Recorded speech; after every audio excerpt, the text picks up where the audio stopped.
La película comienza en el año 1944 en algún lugar sobre el Pacífico Sur, donde dos aeronaves de combate se alcanzan mutuamente en el aire y sus respectivos pilotos, uno americano y otro japonés, logran lanzarse en paracaídas para salvar sus vidas, terminando en la playa de una isla desconocida.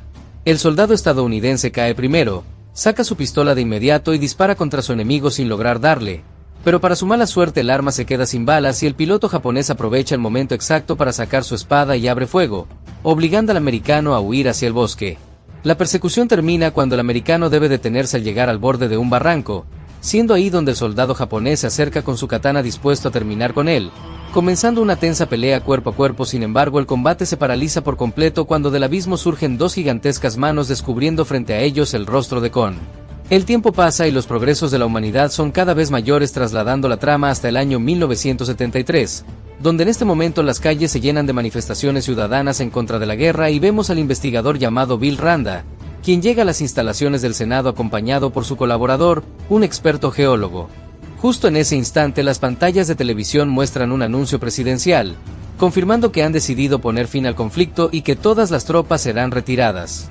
Al acercarse hacia la secretaria del político intentan aplazar la cita, pero al toparse al senador directamente, él le reclama que ya son varias veces las que le cancela, viéndose el funcionario obligado a escucharlos aunque les advierte que solo dispondrán de 5 minutos.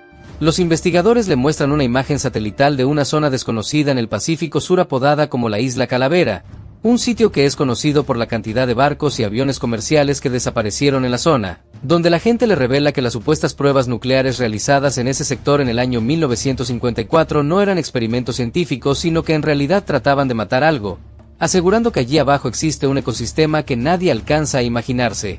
El senador se muestra incrédulo ante la historia, por lo que se marcha del lugar. Es entonces cuando el geólogo interviene explicando que en ese territorio esperan encontrar fuentes de energía alternativas, medicinas avanzadas y valiosos recursos naturales, admitiendo con total honestidad que no saben qué habrá en el lugar, pero sí tienen un dato crítico, ya que en solo 3 días pasará el satélite de espionaje ruso y los soviéticos descubrirán la isla, por lo que es vital adelantarse a ellos, siendo esta última razón la que convence al senador, a quien finalmente le solicitan una escolta militar para el viaje. Declarado oficialmente el fin de la guerra, la acción se traslada a una base aérea ubicada en Vietnam, donde en este lugar las tropas se preparan con alegría para su regreso a los hogares. Sin embargo, el coronel a cargo de la unidad no parece nada contento con el cese al fuego, preguntándole al mayor Chapman qué planea hacer ahora que todo terminó. Chapman le señala con optimismo que ya firmó un contrato para trabajar con una compañía de aerolíneas, detallando que su familia ya se mudó a la ciudad de Atlanta para esperarlo. Mientras escucha, el coronel observa fijamente una caja repleta de medallas militares, preguntándose para qué sirvió tanto sacrificio. Por la noche, en medio de una tormenta de lluvia, el comandante recibe la llamada telefónica de un general de alto rango, quien le pregunta si él y sus muchachos están preparados para una última misión, a lo que el coronel responde con orgullo que siempre lo están, explicándole el general detalladamente que deben transportar con sus helicópteros a un grupo de científicos que acaban de descubrir una nueva isla, dándole las gracias de antemano por aceptar el encargo. La trama nos lleva al distrito de Saigón, donde el investigador y su compañero se dirigen a un peligroso tugurio clandestino, y tras reunirse con un capitán veterano de las fuerzas especiales le proponen un trato, conociendo también en ese mismo lugar a Weaver, una fotógrafa profesional muy talentosa que decide unirse a la expedición para documentar el viaje. El rastreador británico acepta negociar, pero les advierte que en una isla desconocida puede morir de miles de formas, y por esta razón les exige el quíntuple del pago inicial y un bono extra en caso de regresar con vida. Los investigadores aceptan, pero cuando el veterano pregunta a quién o qué van a rastrear, los investigadores admiten que ni ellos mismos lo saben.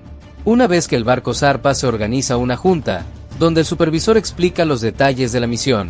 Más tarde, Weaver sorprende al rastreador en la bodega del barco mientras éste examina los cargamentos de explosivos. Ambos coinciden en que tanto armamento no es solo para realizar estudios geológicos superficiales. Ella le pregunta si arriesgó su vida solo para fotografiar mapas, mientras que el hombre le cuestiona qué hace una periodista de su nivel metida en ese viaje. El rastreador solo responde que está retirado de las fuerzas especiales y que le pagan muy bien por sus servicios. Los días siguientes transcurren en total tranquilidad mientras la tripulación baja y se divierte. La fotógrafa aprovecha para retratar esos momentos de camaradería, hasta que el supervisor de los satélites observa la zona de las tormentas y nota que el panorama es terrible y mucho mayor de lo esperado. Así que plantea aplazar la misión de inmediato, ya que es peligroso despegar en esas condiciones. El investigador principal interviene y le pregunta al coronel si los helicópteros podrían cruzar aprovechando una zona de baja presión. El científico Bill insiste en que pueden pasar muchos años antes de tener otra oportunidad científica de explorar una tierra totalmente nueva. Sus argumentos logran convencer al militar, quien decide dar la orden de despegue. Unos helicópteros de combate parten poco después en formación hacia la masa de nubes. Tras atravesar la fuerte tormenta, el escuadrón localiza la isla encontrando un paisaje casi paradisíaco. Mientras tanto, los científicos activan sus aparatos de estudio geológico y ordenan el lanzamiento de los misiles sísmicos hacia el suelo. Al detonar las cargas, el geólogo revisa sus pantallas y comprueba que el interior de la isla es prácticamente hueco. De pronto, uno de los helicópteros recibe el impacto de una palmera y se estrella contra el suelo de forma violenta. Luego, antes de que puedan reaccionar, otro de los helicópteros recibe un tremendo manotazo en el aire que lo destroza por completo. Los tripulantes sobrevivientes ven con terror la mirada de un simio gigantesco. El animal sacude otra de las naves, provocando que uno de los soldados caiga directo dentro de su boca. Con asombro en el horizonte la imponente figura de Kon, el coronel ordena fuego a discreción contra el animal, pero esta acción enfurece todavía más a la criatura, por lo que Kon destruye las naves una por una y en medio del caos el helicóptero del coronel termina cayendo también al suelo.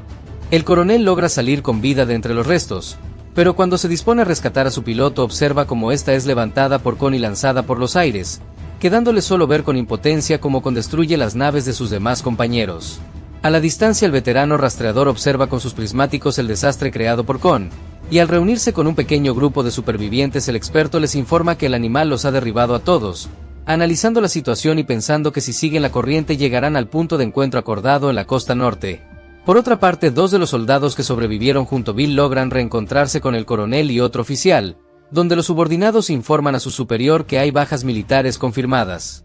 El coronel camina con furia hacia Bill y la apunta con su arma, advirtiéndole que si no le cuenta todo lo que sabe le volará la cabeza, reclamándole el oficial que desde el principio sabía que esto no era un simple estudio geológico y asegurando que arrojaron los explosivos con la única intención de hacer salir a esa criatura.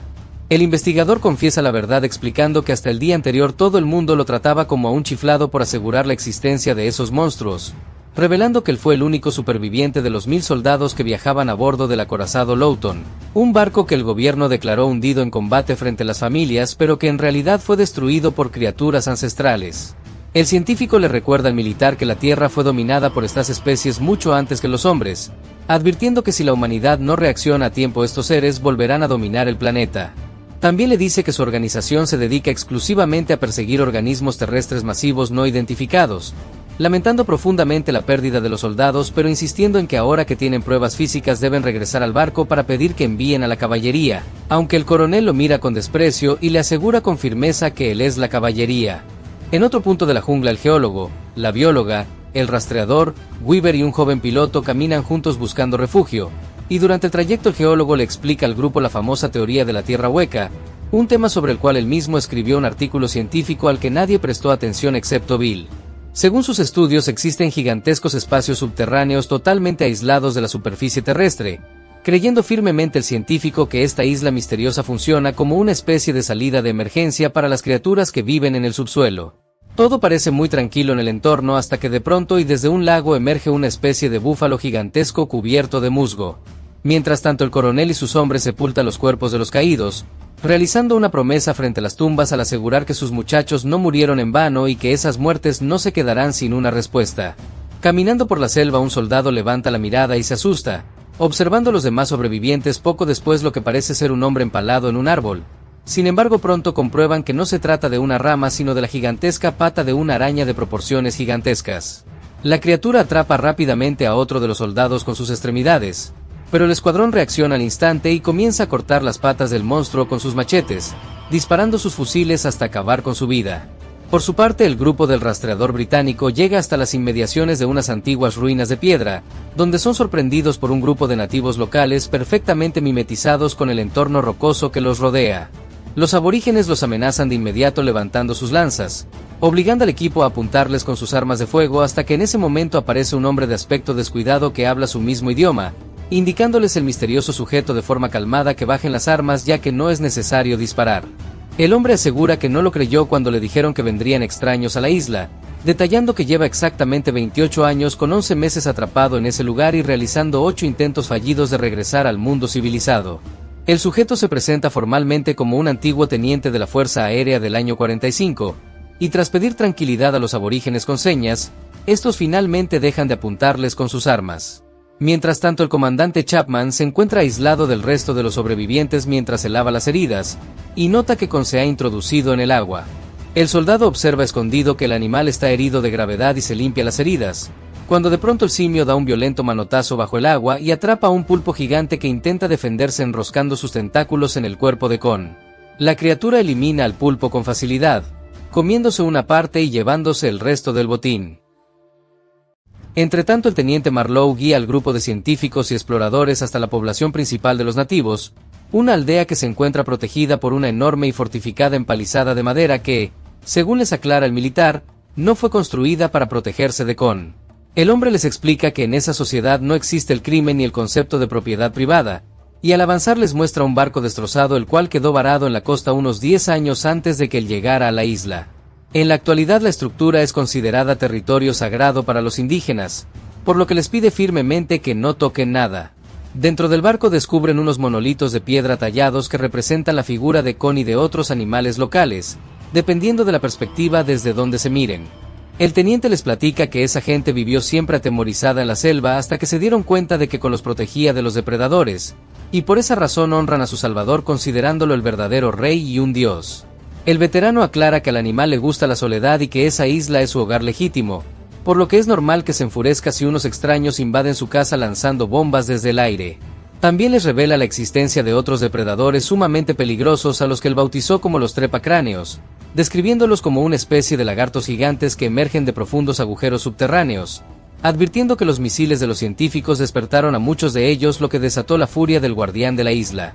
El hombre les asegura con total honestidad que, de no haber estado con para defender el territorio, ninguno de ellos habría conseguido sobrevivir ni un solo día en la jungla. Explica que estos reptiles son animales muy astutos y que hasta el momento solo han salido a la superficie los ejemplares pequeños, por lo que deben procurar no despertar bajo ningún concepto al más grande de todos. Ese monstruo fue el responsable de aniquilar a toda la familia de Con, el cual sigue creciendo constantemente, y si el simio llega a desaparecer ese reptil gigante subirá a la superficie a destruirlo todo. El equipo le cuenta al teniente que un grupo militar de repostaje llegará en solo 3 días al extremo norte de la isla para rescatarlos, invitándolo cordialmente a que se una al viaje de regreso a casa. Sin embargo, el veterano se ríe de la propuesta y les asegura que es físicamente imposible llegar a pie al extremo norte en ese corto periodo de tiempo, mientras por otra parte el coronel Preston Packard y su grupo de soldados avanzan con dificultad a través de los terrenos pantanosos de la isla. En la aldea el teniente Marlowe les relata que su amigo japonés y él estaban a punto de conseguir salir a mar abierto cuando uno de esos reptiles subterráneos emboscó y acabó con la vida de su compañero, mostrándoles acto seguido una vieja embarcación rudimentaria que ambos intentaron construir durante 6 largos años utilizando los restos metálicos de sus 2 aviones derribados, una nave a la que bautizaron con el nombre del Zorro Gris. Al ver una oportunidad de salvación, todos los miembros del equipo se ponen a trabajar en la reparación de la embarcación, mientras la fotógrafa Weaver aprovecha el tiempo para retratar las costumbres de los nativos locales. La periodista decide alejarse y durante su caminata por los alrededores, escucha los lamentos del enorme búfalo herido al que observaron previamente en el lago.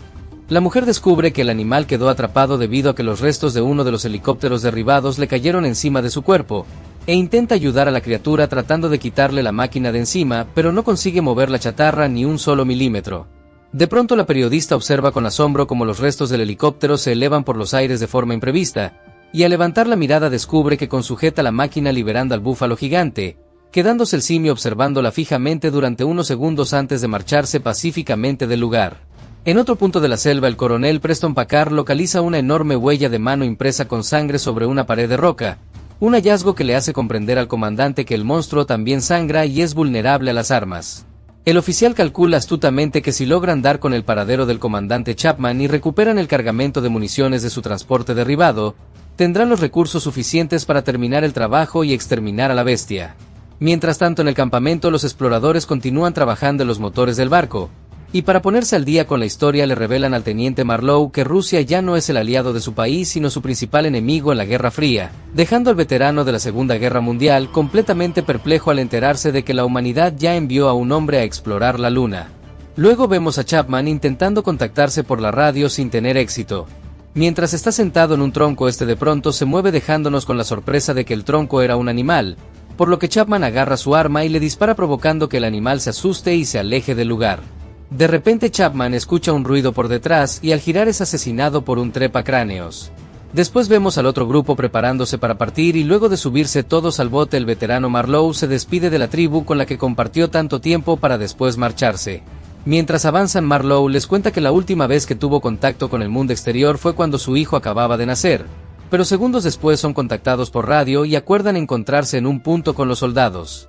El grupo se pone feliz, pero justo en medio de su celebración una de las aves del lugar se lleva a uno de los tripulantes, a quien ven como junto a otras aves termina desmembrado en el aire. La embarcación llega a la orilla alcanzando el punto acordado donde después de un rato se reúnen con los demás. Al encontrarse Preston les informa que antes de salir primero irán por Chapman creyendo que aún sigue con vida. Sin embargo Marlowe le responde que es imposible ir allí ya que ese territorio es donde habitan los trepacráneos. James y los demás creen que es una mala idea, pero Preston los convence diciendo que su trabajo es rescatar gente.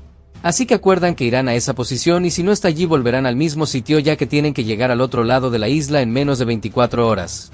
Después los vemos partir al lugar y al acercarse a una orilla notan restos de esqueletos los cuales pertenecen a los padres de Con. Preston menciona que el helicóptero cayó del otro lado teniendo que cruzar en medio de los restos óseos. Y a pesar de que Marlowe tiene conocimiento del lugar y afirma que es un suicidio ir por ese lado igualmente deciden avanzar. Al adentrarse al sitio escuchan ruidos de las criaturas y al sentirla cerca corren con mucho temor decidiendo refugiarse al dividirse en dos grupos.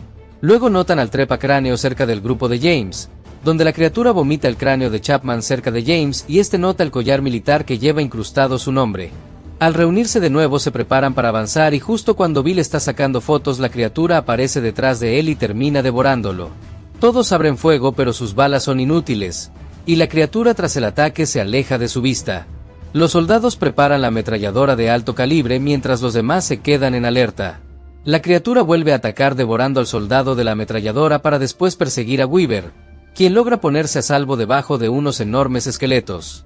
Después uno de los soldados le prende fuego a la criatura con un lanzallamas, pero en el proceso la criatura lo golpea fuertemente con su cola mandándolo volar, cayendo encima de un cráneo y explotando en el acto.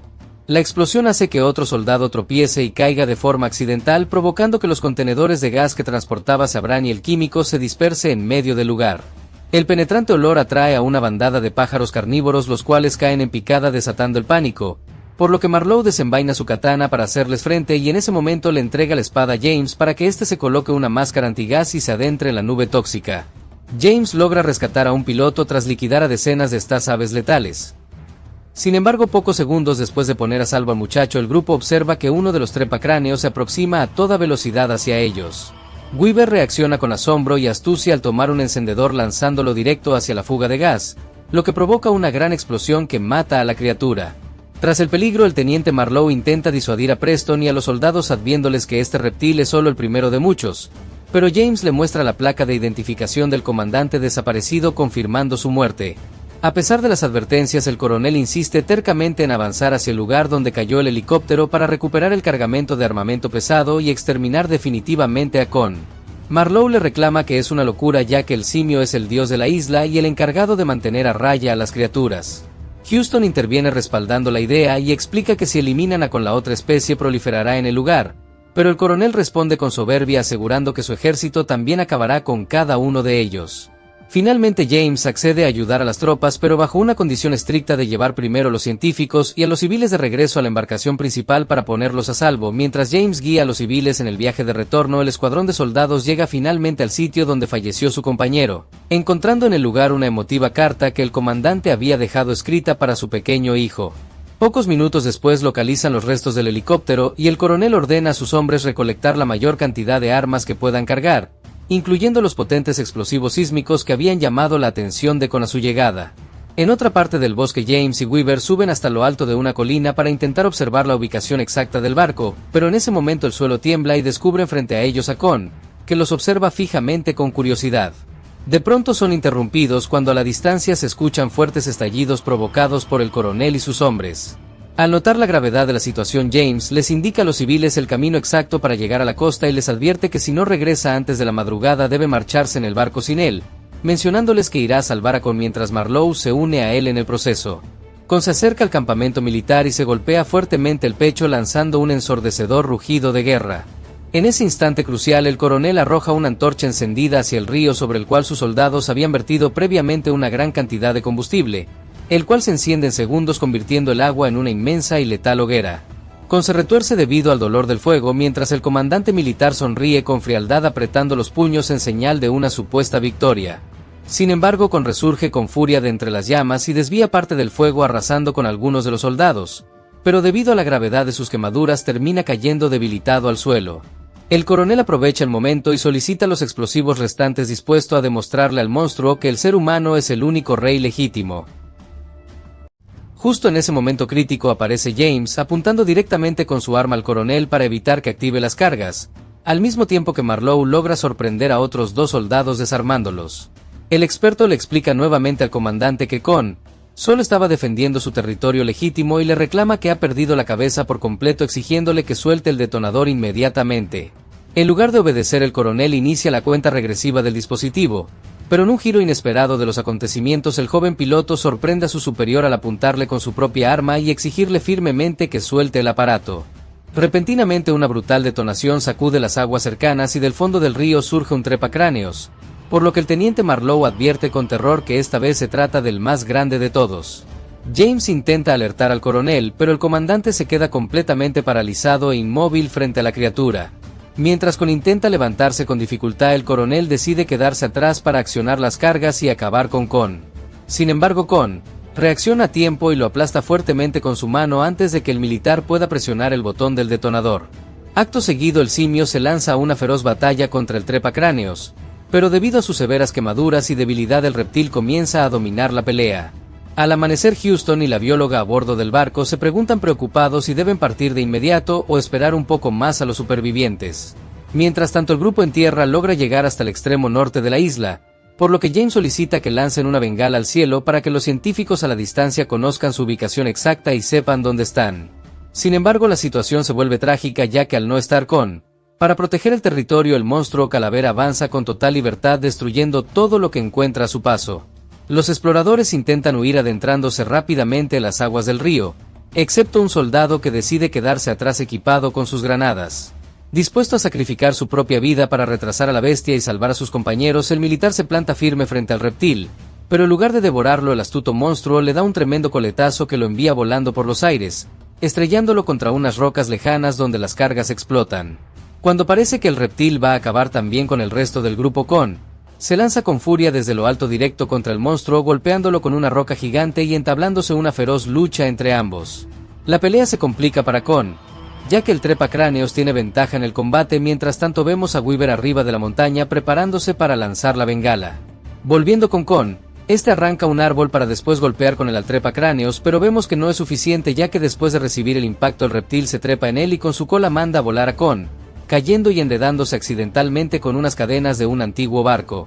Cuando el trepacráneos estaba a punto de acabar con Con, el geólogo y la bióloga aparecen justo a tiempo a bordo de la embarcación de rescate disparando las armas desde la cubierta contra el monstruo. Esta distracción permite que todos los supervivientes corran desesperados hacia el barco para ponerse a salvo. Mientras Con intenta liberarse con desesperación de las cadenas, el reptil gigante deja de atacarlo y comienza a avanzar peligrosamente hacia el barco de los humanos. Al notar la amenaza, Weaver decide disparar otra bengala directo contra el rostro del animal, dejando el impacto malherido al trepacráneos y dándole tiempo suficiente a Con para jalar las cadenas. Al hacerlo nota que en el extremo de los eslabones se encuentra una hélice de barco, utilizándola como arma para golpear al monstruo calavera para después apretarle fuertemente el cuello con las cadenas. El impacto de la pelea hace que Weaver pierda el equilibrio, cayendo al agua del río inconsciente. Con vuelve a golpear con la hélice a su enemigo, tras lo cual introduce su mano en el caudal para rescatar el cuerpo de la chica antes de que se ahogue. Pero el trepacráneo se niega a morir y vuelve a atacarlo, enroscando su larga lengua en el brazo del simio justo en la mano con la que sujeta a Weaver. Con para terminar con la pesadilla de una vez por todas aprovecha que la criatura enredó la lengua en su brazo y la jala con todas sus fuerzas, hasta sacarle las tripas por la boca y acabando con su vida al instante. Acto seguido el simio deposita con delicadeza a la mujer en la orilla de la playa, donde James se acerca rápidamente mientras Weaver cobra nuevamente el conocimiento para después notar a Con, que se les queda observándolo durante unos segundos y luego se aleja pacíficamente del lugar. Los dos protagonistas se abrazan aliviados antes de abordar el barco para abandonar la isla. Durante el viaje de regreso James confiesa su temor de que ese misterioso lugar cambie por completo en cuanto se corra la voz en el mundo exterior. Sin embargo, Weaver le asegura que el secreto de la isla estará a salvo ya que nadie se enterará por boca de ellos. Finalmente el grupo consigue llegar a la zona segura del extremo norte, viendo con alivio cómo se acercan varios helicópteros militares de rescate en el horizonte.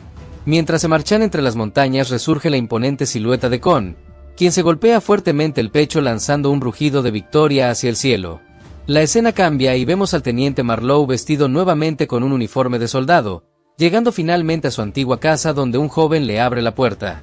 Al salir al pasillo su esposa lo observa asombrada para después darse un emotivo abrazo con él. El veterano no tarda mucho tiempo en adaptarse a las comodidades de la vida moderna, mostrándonos una escena donde disfruta felizmente viendo la televisión. En la escena postcréditos vemos a Weaver y a James retenidos de forma secreta en una sala de interrogatorios militar por los miembros de la división Monars. Poco después entran el geólogo y la bióloga y les dicen que hay más de esas criaturas en el mundo mostrándoles imágenes en piedra de Rodán, Mothra, King Ghidorah y el mismísimo Godzilla. Terminando así la película.